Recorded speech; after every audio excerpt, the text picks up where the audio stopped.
In Washington, the Obama administration, at least publicly, endorses Pakistan's claim of its nuclear arsenal being safe from the militants.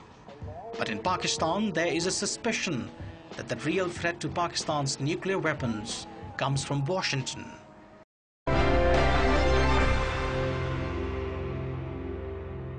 The fact of the matter is that from day one, our nuclear program has not been accepted by the United States and Western countries because we are the only Muslim country to have nuclear weapons.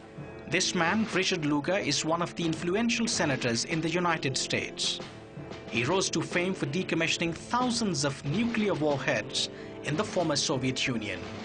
The non-nuclear program has facilitated the destruction of 423 ballistic missiles, 383 ballistic missile launchers, 85 bombers, 483 long-range nuclear air-launched cruise missiles, 352 submarine missile launchers, 209 submarine-launched ballistic missiles, and 19 strategic missile submarines.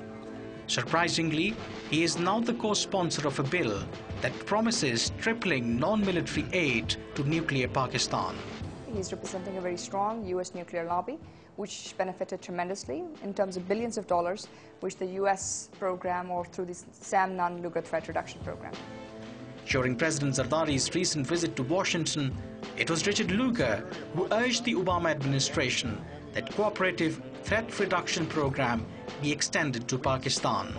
I would not be surprised at all if this will be the next step of Senator Lugar to sort of focus on our nuclear weapons. There are well-known speculations that America would, if it could, try to take out Pakistan's nuclear weapons. War gaming going on somewhere, that what happens if the worst case scenario happens. Could we get commandos, insert commandos into Pakistan to be able to secure nuclear weapon sites? I'm sure there's some kind of planning going on. They may even plan that, they play those kind of games in the desert. But the problem with that is, I'm sure we don't know exactly where the nuclear weapons are. And this probably is Washington's dilemma. Recently, the American CIA chief admitted the US does not know the location of Pakistan's entire nuclear arsenal.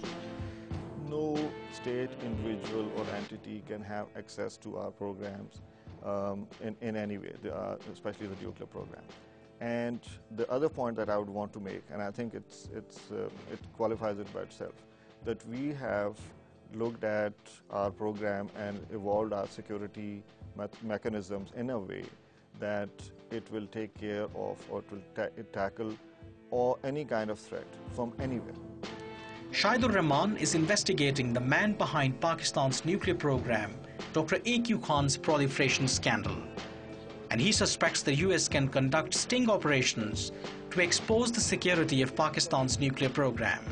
I have found out that a lot of what happened to A.Q. Khan was the result of a sting operation by MI6 and CIA.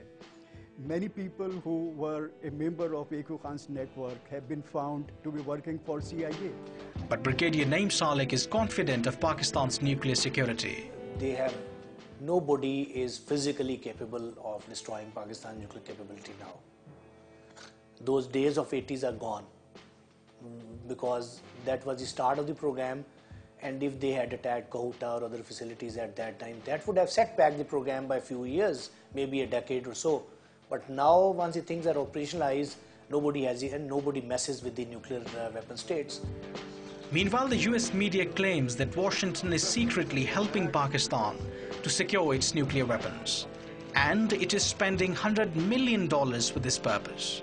We should be very careful how we deal with the Americans and what sort of access we give them to our strategic installations. What we have talked to US about, and this is already known, is about on two basic principles: non-intrusiveness and a right to pick and choose.